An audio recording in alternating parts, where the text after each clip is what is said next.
छठी कक्षा के अंतिम पाठ यानी छठा पाठ हमारा देश भारत भूगोल की पुस्तक है छठी कक्षा का। तो चलो दोस्तों शुरू करते हैं। हमारा देश भारत। भारत एक बहुत बड़े भूभाग विस्तार वाला भौगोलिक विस्तार वाला क्या है देश है। उत्तर में यह हिमालय। सबसे पहले ये चैप्टर पढ़ने के लिए एक भारत का नक्शा बनाने की कोशिश करते हैं। इस तरीके से हम लोग इंडिया का मैप ड्रॉ कर लेते हैं मोटा मोटी समझने के लिए। चलिए, उत्तर में यह हिमालय से यहाँ पे हिमालय हो गया, ये ऊपर वाला उत्तर हो गया। पश्चिम में अरब सागर, पश्चिम इधर हुआ तो ये हो गया अरब सागर। और पूर्व में माने ये वाला भाग क्या हो गया, ये हो गया बंगाल की खाड़ी तथा हिंद महासागर। इधर वाले क्षेत्र को बंगाल की खाड़ी और नीचे वाला ये हो गया हिंद महासागर। हिंद महासागर भारतीय प्रायद्वीप के तटों पर लहराते हैं। भारत का क्षेत्रफल कितना है, 32.8 लाख वर्ग किलोमीटर। भारत का क्षेत्रफल 32.8 लाख वर्ग किलोमीटर। उत्तर में लद्दाख से लेकर दक्षिण में कन्याकुमारी तक इसका विस्तार 3200 किलोमीटर है। ये हो गया ऊपर में लद्दाख और नीचे में कन्याकुमारी। कितना है ये, इसकी दूरी 3200 किलोमीटर। कितना, 3200 किलोमीटर।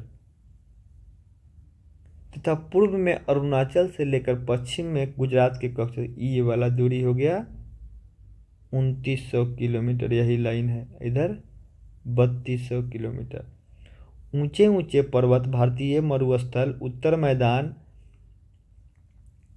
असमान पठारी सतह, तटीय भाग, इधर रेगिस्तान हुआ, असमान तटीय क्षेत्र हुआ, पर्वत पठार हुआ, एवं द्वीप समूह, इधर द्वीप समूह इधर भी द्वीप समूह।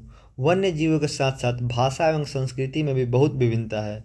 जैसे बिहार के लोग अलग, बंगाल के लोग अलग, नॉर्थ ईस्ट के लोग, भाषा अलग, रहन सहन अलग, बोली विचार और व्यवहार भी अलग, जो हमारी परंपराओं में दिखती है। यही कारण है कि हम एक राष्ट्र में बंधे हैं। वर्ष 2011 से अब तक भारत की आबादी 120 करोड़ से भी अधिक हो चुकी है। यह चीन के बाद विश्व का सबसे अधिक जनसंख्या वाला देश है। कौन, अपना प्यारा देश भारत। स्थिति देखते हैं कहाँ पे है ये लोकेशन। भारत उत्तरी गोलार्ध में स्थित है। जैसे पूर्व के पाठों में हम लोग पढ़ चुके हैं कि किस तरह का भारत का लोकेशन है।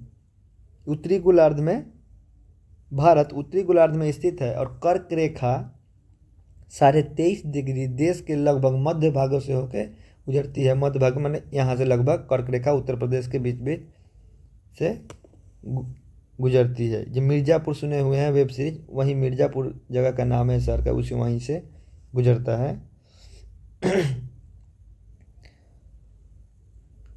कर्क रेखा कितना, नहीं सॉरी, ये तो हम लोग मानक समय रखा। कर्क रेखा यहाँ से ये गुजरात होते हुए 7 राज्यों से यहाँ से गुजरती है, मध्य से गुजरती है। दक्षिण से उत्तर की ओर भारत की मुख्य भूमि का विस्तार। दक्षिण से उत्तर की ओर कहने का सेंस है कि मुख्य भूमि दक्षिण से उत्तर की ओर 8 डिग्री 4 मिनट उत्तर से 37 डिग्री 6 मिनट उत्तर अक्षांश के बीच है। आगे हम लोग मैप के माध्यम से इस लाइन को समझेंगे कि किस तरीके से कह रहा है कि यहाँ एक लाइन है मुख्य भूमि। मुख्य भूमि का विस्तार हम लोग देखेंगे मैप में आगे। पश्चिम से लेकर पूर्व तक भारत का विस्तार 68 डिग्री 7 मिनट पूरब से 97 डिग्री 25 मिनट पूरब देशांतर के बीच है। अगर हम विश्व को पूर्वी एवं पश्चिम गोलार्ध में बांटे तो भारत की स्थिति किस गोलार्ध में होगी, ये प्रश्न भी आगे हम लोग मैप में समझेंगे। बहुत बड़े देशांतर विस्तार लगभग 29 डिग्री के कारण यहाँ 2 छोर पर स्थित है। माने यहाँ से लेके यहाँ तक का अंतर 68 डिग्री से, माने यहाँ गुजरात से लेके इधर अरुणाचल प्रदेश के बीच के 29 डिग्री का अंतर हो रहा है। इस तरह की दूरी पर स्थित दोनों स्थानों के बीच के समय का अंतर लगभग 2 घंटा का होगा। जैसे ये गुजरात हुआ और यहाँ जैसा कि आपने पहले पढ़ा है कि 1 डिग्री देशांतर, ये हम लोग पहले पढ़ चुके, 1 डिग्री देशांतर के लिए स्थानीय समय में 4 मिनट का अंतर होता है। मतलब 1 डिग्री के लिए कितना मिनट का, 4 मिनट का। तो पश्चिम में गुजरात की अपेक्षा और पूर्व में अरुणाचल प्रदेश में सूर्योदय लगभग 2 घंटे पहले होता है। आप पहले पढ़ चुके हैं कि 82 डिग्री 30 मिनट पूर्वी देशांतर स्थानीय समय को भारत का मानक समय माना गया है। इस यामोत्तर को भारत का मानक समयोत्तर कहते हैं। अब मैप में हम लोग 3-4 चीज़ समझेंगे जो हम लोग ऊपर लाइन पढ़े थे, जो आसान भाषा में हमको समझ में नहीं आया होगा, मैप की सहायता से हम लोग समझने की कोशिश करेंगे। जैसे कि 23 डिग्री कर्क रेखा, 23 डिग्री 30 मिनट उत्तर। ये कर्क रेखा हम लोग देखेंगे, कर्क रेखा लगभग यही स्थिति से गुजरता है। ठीक है, ये लाइन हम लोग को समझना था।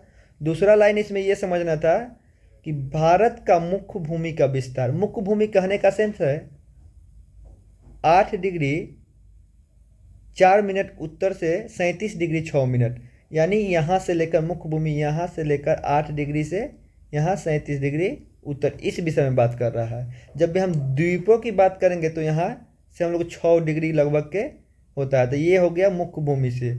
और दूसरा हम लोग इसको यहाँ से लेके यहाँ तक का देशांतर को देखेंगे जो यहाँ पे दिया हुआ है।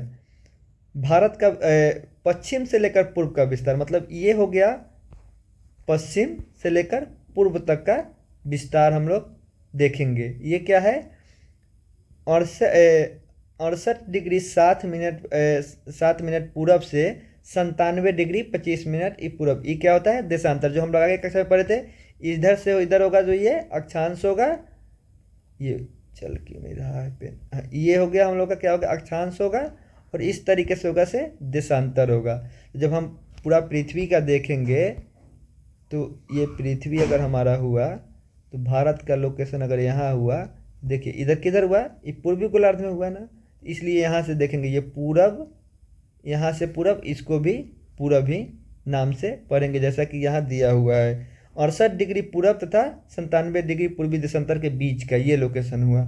और इसको अगर इस स्थिति में देखें तो ये उत्तर में हुआ, तो इसको उत्तर अक्षांश कहेंगे। मुख्य भूमि यहाँ से लेके यहाँ, ये किस तरफ, पूरब कहेंगे इसको। दोनों में क्या लगा होगा, उत्तर लगा, क्या लगा, पूरब लगा होगा, और इसमें उत्तर लगा होगा। आगे देखते हैं, इसमें से कौन कौन से देश है जिसकी सीमाएं भारत से नहीं जुड़ी हुई है। अब इसमें देखना है कि कौन सा देश है जिससे भारत से डायरेक्ट जुड़ा हुआ नहीं है।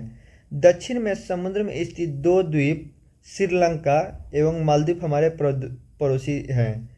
पाक जल संधि श्रीलंका और पाकिस्तान को अलग, श्रीलंका और भारत को अलग करती है। ये हुआ यहाँ पाक स्टेट है, ये हो गया श्रीलंका, और यहाँ पे ही लगभग मालदीव का लोकेशन इसी क्षेत्र में। ये क्या है, समुद्री पड़ोसी है। उसके बाद यहाँ क्या है, यहाँ है हमारा बांग्लादेश, ये है हमारा पड़ोसी नेपाल, ये है पड़ोसी भूटान, यहाँ है म्यांमार, और यहाँ ये चीन तिब्बत है, और ये होगा हमारा अफ़गानिस्तान, और ये हुआ हमारा पाकिस्तान। तो पड़ोसी देशों में कौन कौन से हो गए यहाँ देख लिए हम लोग, ये श्रीलंका, ये हो गया मालदीव, इधर बांग्लादेश, इधर म्यांमार, ये हो गया नेपाल, ये चीन, और ये पाकिस्तान के साथ ये अफ़गानिस्तान। अफ़गानिस्तान की सीमा अभी वर्तमान में POK है, पाक अधिकृत कश्मीर, जिसको पाकिस्तान ने अभी अवैध रूप से कब्जा कर रखा है। नहीं तो अफ़गानिस्तान से भी हमारी सीमा यहाँ से लगती। राजनीति एवं प्रशासनिक विभाजन। भारत एक विशाल देश है। प्रशासनिक क्रियाकलापों के लिए देश में 28 राज्य एवं 8 केंद्र शासित प्रदेश है, केंद्र शासित प्रदेशों में बांटा गया है। दिल्ली भारत की राजधानी है, और राज्यों के निर्माण मुख्यतः भाषाओं के आधार पर हुआ है। पहले नहीं था, लेकिन 1993 के बाद भाषा आधार पर भी कुछ राज्य बने। भौगोलिक विभाजन। भारत में पाई जाने वाली भौगोलिक आकृतियाँ विभिन्न प्रकार के हैं, जैसे पर्वत, पठार, मैदान, तट एवं द्वीप समूह। अब पर्वत, पठार, मैदान, तट और द्वीप समूह हम लोग देखेंगे। उत्तर में पर्वत से ढका हुआ हिमालय एक संतरी मतलब प्रहरी का काम करता है जी, ये सिक्योरिटी का। ये भारत का नक्शा हुआ, तो भारत के नक्शा में ऊपर से क्या है हमारा हिमालय पहरी माने संतरी का काम करता है। हिमालय का मतलब होता है बर्फ का घर, हिम का आलय। हिमालय पर्वत के 3 मुख्य समांतर श्रृंखलाओं में बांटा जाता है। सबसे उत्तर में स्थित श्रृंखला को बृहद हिमालय, सबसे उत्तर में स्थित यानी हिमालय। अगर ये भारत का मैप हुआ तो सबसे उधर वाला जो होगा, सबसे फर्स्ट लाइन उधर से चाइना की तरफ से, वो क्या होगा बृहद हिमाद्री कहते हैं, बृहद हिमालय या हिमाद्री कहते हैं। इस श्रृंखला में विश्व की सबसे ऊंची शिखर है। सबसे ऊंची शिखर माने एवरेस्ट जो होगा किसी में होगा बृहद हिमालय यानी हिमाद्री का भाग होगा। मध्य हिमालय या हिमाचल हिमाद्री के दक्षिण में स्थित है, माने इस ई हो गया बृहद हिमालय। अगर ई हुआ बृहद हिमालय तो उसके बाद बृहद हिमालय के बाद कौन होगा, ई हो गया हिमाचल। तो ई क्या होगा हिमाचल। बहुत से लोकप्रिय पहाड़ी का स्थान स्थित है, जहाँ 5 पहाड़ी स्थानों के नाम का पता लगाइए।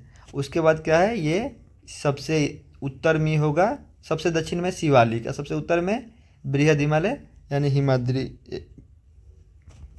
हिमालय के दक्षिण में भारत का उत्तरी मैदान है। उसके बाद क्या भारत का उत्तरी मैदान स्थित है। ये मैदान समतल सपाट है और ये मैदान सिंधु, गंगा, ब्रह्मपुत्र तथा इसकी सहायक नदियों द्वारा लाए गए जलोढ़ निक्षेपों से बना है। कौन सा, भारत का उत्तर का मैदान।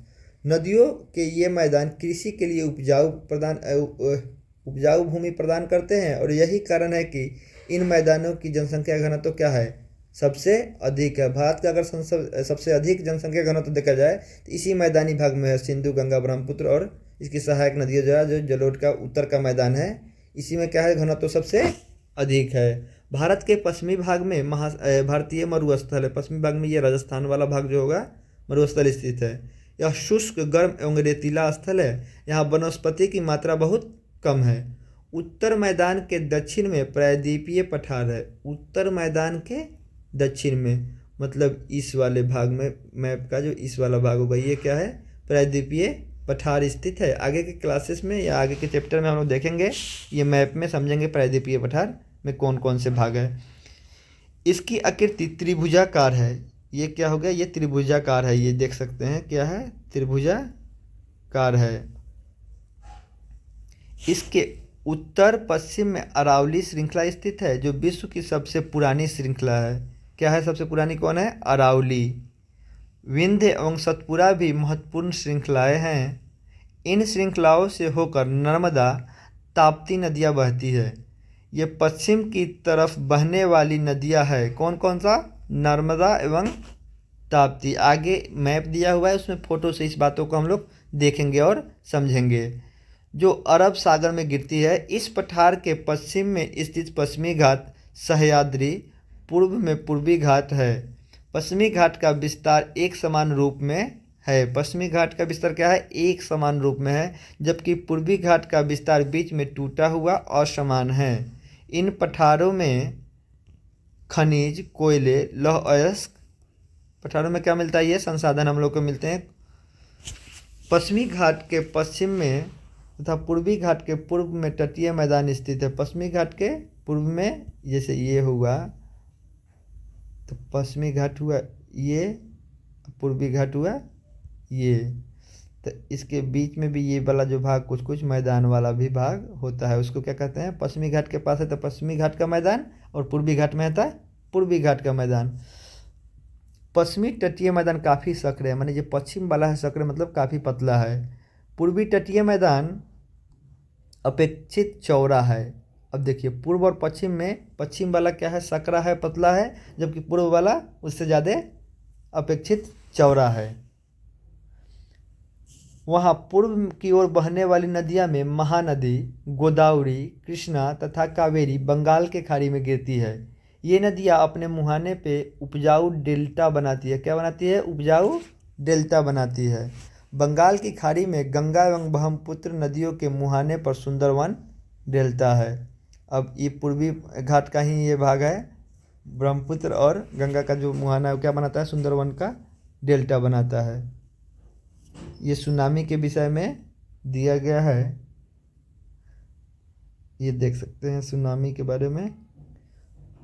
भारत में दो द्वीप समूह है। देखिए इस तरीके से अगर भारत का नक्शा को देखेंगे तो एक इधर है द्वीप समूह और एक यहाँ पे है द्वीप समूह, जिसका नाम है, भारत में कितने द्वीप समूह है, दो। कौन कौन सा, लक्षद्वीप, माने ये वाला द्वीप समूह लक्षद्वीप समूह, अभी मोदी जी जहाँ गए थे। ये क्या है, अरब सागर में इधर पड़ेगा। दूसरा क्या है, अंडमान निकोबार द्वीप समूह, ये वाला भाग। क्या आप जानते हैं कि कौन सा द्वीप समूह वर्ष 2004 में सुनामी से प्रभावित हुआ था? समाचार पत्रों और लोगों की बातचीत के जरिए जानकारी प्राप्त करने की कोशिश कीजिए कि भारत में कब सुनामी तट से टकराई थी और किस प्रकार लोगों को अलग अलग तरीके से चुनौतियों का सामना करना पड़ा था। सुनामी एक विशाल सागरीय तरंग है जो समुद्र तल पर भूकंप के कारण उत्पन्न होती है। ये बातें है दो द्वीप समूह। आगे की कक्षा में हम लोग देखेंगे किस तरीके से और विशेष जानकारी इसके विषय में हम लोग को मिलेगा। आज के लिए इतना ही।